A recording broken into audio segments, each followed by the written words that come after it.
morning, mga katawan. Ngayon ilabas ko itong fortune plant ko na siguro mga 2 weeks na to dito sa loob ng bahay.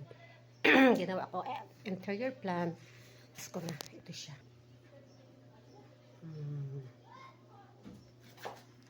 Labas ko para makainita naman siya. Yung salura na lang niya andyan.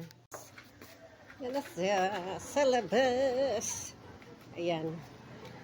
Diba?